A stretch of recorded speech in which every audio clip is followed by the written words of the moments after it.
Assalamualaikum warahmatullahi wabarakatuh. Nama saya Inayatul Zulfa dari Teknik Sipil 2020 Universitas Sultan Ageng Tirtayasa.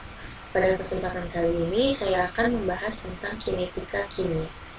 Adapun yang dibahas pada materi kinetika kimia ini, yang pertama ada pengertian laju reaksi, yang kedua faktor-faktor yang mempengaruhi laju reaksi, yang ketiga sifat reaktan, yang keempat hukum laju reaksi berdasarkan konsentrasi, dan yang kelima menentukan persamaan laju reaksi. Sebelumnya, apa sih kinetika kimia itu? Kinetika kimia adalah laju reaksi kimia dan energi yang berhubungan dengan proses tersebut, serta mekanisme berlangsungnya proses tersebut. Untuk yang pertama, pengertian laju reaksi. Laju reaksi adalah seberapa cepat suatu reaktan digunakan untuk menghasilkan suatu produk. Bisa juga diartikan sebagai perubahan konsentrasi reaktan atau produk per satuan waktu. Di sini ada grafik. Yang merah merupakan sebuah reaktan dan yang biru merupakan sebuah produk. Pada saat 0 sekon, reaktan memiliki sebuah konsentrasi, sedangkan produk tidak memiliki konsentrasi atau konsentrasinya 0. Seiring dengan berjalannya waktu, konsentrasi dari reaktan ini akan semakin berkurang. Sedangkan untuk konsentrasi produk, seiring dengan berjalannya waktu, dia akan bertambah atau terbentuk. Selanjutnya adalah satuan laju reaksi. Satuan dari laju reaksi adalah molaritas per waktu, atau bisa dilambangkan M per S. Jika ada suatu bentuk reaksi, yaitu A plus B menghasilkan C plus D, maka bisa kita tentukan laju reaksinya adalah sebagai berikut. Untuk laju reaksi A, yaitu minus 1 per koefisien A dikalikan dengan delta konsentrasi A per delta waktu. Untuk laju reaksi B, yaitu minus 1 per koefisien B dikalikan dengan delta konsentrasi B per delta waktu. Untuk laju reaksi C, yaitu 1 per koefisien C dikalikan dengan delta konsentrasi C per delta waktu. Untuk laju reaksi B, 1 per D dikalikan dengan delta konsentrasi D per delta waktu. Kenapa A dan B minus? Karena mereka merupakan sebuah reaktan. Reaktan akan habis dalam sebuah reaksi untuk menghasilkan suatu produk. Maka untuk menentukan laju reaksinya, persamaannya menjadi minus. Di sini ada sebuah gambar. Nah, untuk menentukan laju reaksinya yaitu merupakan daerah yang ada di bawah garis ini. Selanjutnya adalah faktor yang mempengaruhi laju reaksi. Faktor-faktor yang mempengaruhi laju reaksi ada 4. Yang pertama adalah luas permukaan. Luas permukaan dan juga bentuk dari reaktan itu sendiri akan mempengaruhi laju reaksi. Di sini ada 1 buah kubus besar dengan 2 buah kubus kecil. 1 kubus besar ini memiliki luas daerah sebesar 6 cm kuadrat, sedangkan yang 2 kubus ini mempunyai luas daerah sebesar 8 cm kuadrat. Jika luas permukaannya besar, maka laju reaksinya akan semakin besar. Jika luas permukaannya kecil, maka reaksinya akan semakin kecil. Maka dari kedua kubus ini, yang memiliki laju reaksi yang besar adalah yang 2 kubus kecil ini. Selanjutnya adalah konsentrasi. Jika konsentrasinya tinggi, maka laju reaksinya akan semakin cepat. Jika konsentrasinya rendah, maka laju reaksinya pun akan semakin lambat. Yang ketiga adalah temperatur. Suhu akan mempengaruhi energi. Energi ini akan mempengaruhi cepat lambatnya suatu laju reaksi. Energi yang besar akan mempercepat laju reaksi, sedangkan energi yang kecil akan memperlambat laju reaksi. Dan yang keempat adalah katalis. Katalis adalah zat yang digunakan untuk mempercepat laju reaksi. Untuk meningkatkan laju reaksi, diperlukan tumbukan efektif untuk menghasilkan sebuah reaksi. Selanjutnya adalah sifat dari reaktan. Reaktan berupa molekul besar dan kompleks akan mengalami laju reaksi yang lambat, sedangkan Reaktor yang berupa serbuk atau yang memiliki luas permukaan yang besar akan mengalami laju reaksi yang cepat. Hal ini dikarenakan terjadinya tumbukan antar partikel yang bergerak yang menyebabkan terjadinya sebuah reaksi.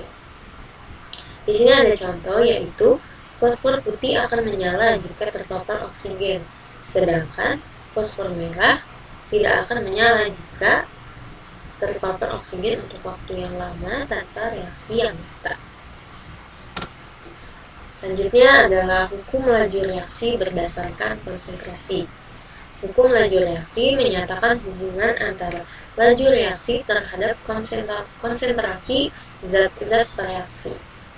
Untuk reaksi A plus B menghasilkan C plus B, maka dapat dituliskan hukum laju reaksinya adalah sebagai berikut, yaitu V sama dengan K dikali konsentrasi A pangkat X dikali konsentrasi B pangkat Y, dengan keterangan V-nya adalah laju reaksi, K merupakan konstanta dari laju reaksi, dalam kurung merupakan konsentrasi, dan X dan Y adalah orde reaksi. Karena laju reaksi pada setiap waktunya berbeda-beda, maka besarnya laju dari suatu reaksi tidak bisa ditentukan dari persamaan reaksinya, melainkan harus melalui data eksperimen. Hukum laju reaksi ini disebut juga persamaan laju reaksi. Faktor konstanta yang terdapat dalam persamaan tersebut atau yang tadi kita sebut K dinamakan sebagai tetapan reaksi.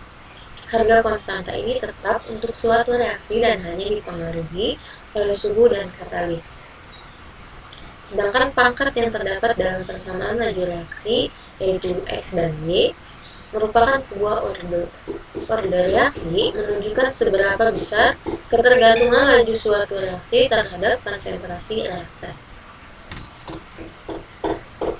Selanjutnya adalah menentukan persamaan laju reaksi. Untuk menentukan laju reaksi diperlukan beberapa eksperimen. Di sini ada reaksi, yaitu antara nitrogen oksida dengan klorin. Dengan reaksi setimbangnya, yaitu 2NO plus Cl2 menghasilkan 2NOCl. Di sini telah disediakan eksperimen.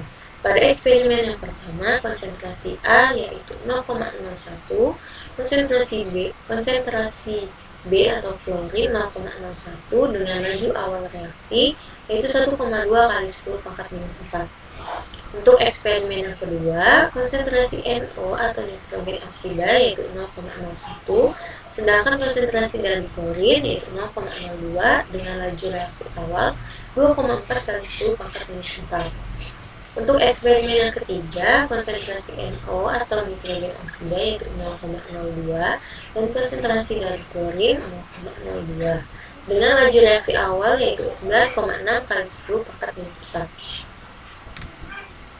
Penyelesaiannya, pertama kita tulis dahulu persamaan laju reaksinya, yaitu V sama dengan K kali A pangkat X kali B pangkat Y. Yang pertama kita tentukan orde reaksi dari NO atau X. Kita perhatikan yang eksperimen 2 dan 3. Lalu kita masukkan ke dalam persamaan, menghasilkan 2,4 kali 10 pangkat minus 4 sama dengan K dikali 0,01 pangkat X 0,02 pangkat Y per 9,6 kali 10 pangkat minus 4 sama dengan K dikali 0,02 pangkat X 0,02 pangkat Y. Di sini bisa kita coret yang 0,02. Selanjutnya kita akan mendapatkan nilai X. Di sini dihasilkan 1/4 sama dengan 1/2 pangkat X, maka X sama dengan 2. Selanjutnya adalah orde reaksi dari klorin atau kita mencari Y-nya. Kita masukkan eksperimen 1 dan 2 ke dalam persamaan sehingga menghasilkan 1,2 dikali 10 pangkat minus 4 sama dengan K kali 0,01 pangkat X 0,01 pangkat Y per 2,4 kali 10 pangkat minus 4 sama dengan K kali 0,01 pangkat X 0,02 pangkat Y. Di sini bisa kita coret X-nya. Lalu kita dapatkan Y yaitu 1/2 sama dengan 1/2 pangkat Y. maka Y sama dengan 1. Setelah kita dapat order X dan Y, maka kita masukkan ke dalam persamaan yang sebelumnya, yaitu V sama dengan K konsentrasi NO pangkat X konsentrasi Cl2 pangkat Y, yaitu V sama dengan K NO pangkat 2 Cl pangkat 1, atau bisa kita tulis sebagai berikut. Maka persamaan laju reaksinya adalah yang ini. Sekian penjelasan saya tentang kinetika kimia. Mohon maaf bila ada kata-kata yang salah. Wassalamualaikum warahmatullahi wabarakatuh.